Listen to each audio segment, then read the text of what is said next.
Land reform in Zimbabwe has radically transformed the rural economy.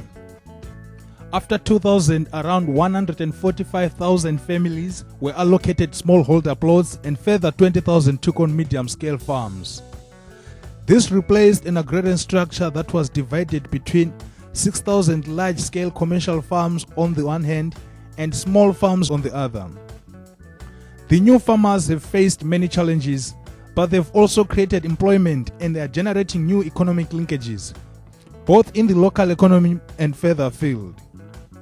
This series of films look at this unfolding dynamic by tracing the networks from new farms in two sites: Mvuri, a high potential area near the capital, and Masvingo in the drier southeast of Zimbabwe.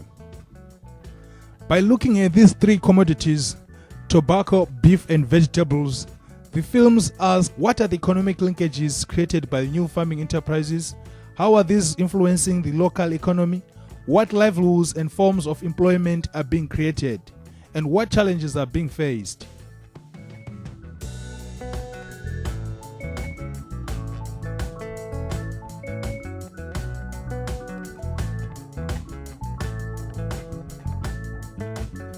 The tobacco story is especially fascinating. In Mvuri area, there are 13 tobacco companies that compete for outgrower farmers. They supply seeds, chemicals, and support transport and marketing. There are also farmers that prefer to go it alone, selling directly to the tobacco flows. From a low of 48 million kilograms in 2008, tobacco production is today estimated at 210 million kilograms, much of this from thousands of new farmers. This is generating significant revenue for the national exchequer but also supporting many local livelihoods.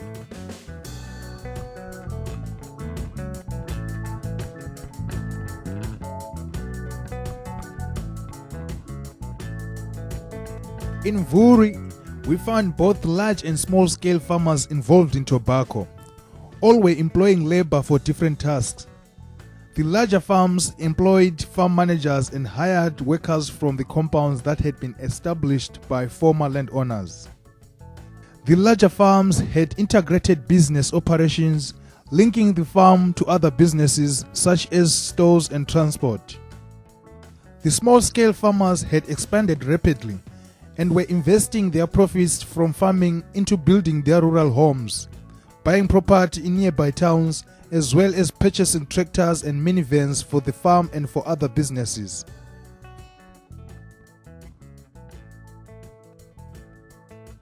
The character of the beef sector in Zimbabwe has also radically shifted.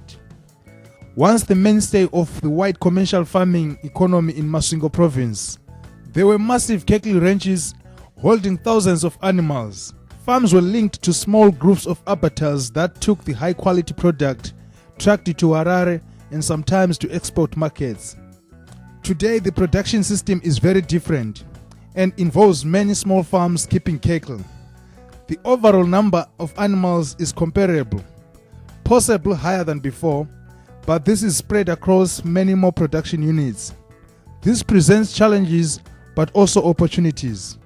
The market is now much more geared towards local demand, meaning lower quality cuts and cheap meat sold in butcheries in Masvingo and throughout the numerous small towns and growth points in the area. There are now numerous food sellers, informal meat traders, and others connected to beef market, not to mention those involved in abattoirs, butcheries and restaurants, animal feed supply, veterinary services, transport business, all linked to these emerging beef supply chains. In Masvingo, there are also growing opportunities for vegetable production, supplying nearby urban demand. Some specialized horticulture farms have sprung up, made possible by the new availability of land and investing in small-scale irrigation facilities. Agricultural production made possible by land reform has opened up spaces for a wide range of new economic activity, connected through diverse networks linking farms to markets. Employment has been created along these value chains, on the farm, but also in the many small businesses that have emerged. Significantly, this has generated new economic opportunities in places where there were previously none. Not everyone, of course, is profiting, and there's a rapid process of differentiation going on. Some farmers wish to acquire more land, while others are moving on. The economic restructuring following land reform has of course had its downsides. Some elites have captured land through patronage connections. Not all the workers previously employed have found new employment, and some have had to relocate. Rapid growth of farm production has environmental costs too, especially with tobacco due to firewood demands for curing, but also with vegetable production that requires irrigation water and livestock keeping that needs extensive grazing lands. It is a diverse picture with no simple story. What is clear though is that the new economic activity is much more widely shared, but also much more localized than it was before. With greater populations of both farmers and workers, there is now a greater demand for everything from grocery supplies to tailors to hairdressers to mobile phone virtual sellers. In the past, the economic networks emanating from the large-scale commercial farms link farms to a limited and concentrated set of economic players, often also in the hands of a racial minority. Today, the agrarian economy is generating new economic activity and employment precisely because it is more locally rooted.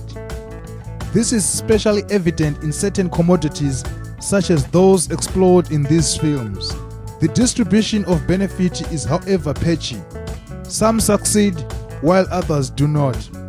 This is a dynamic process undergoing fast change. Redistributing the land was only the first step. Building sustainable local economic growth that generates long-term employment and is rooted in vibrant rural markets is a longer process. Zimbabwe's land reform farmers in Vuri and Masvingo seem to be moving the economy in a positive direction by creating spaces for employment and economic opportunities for others.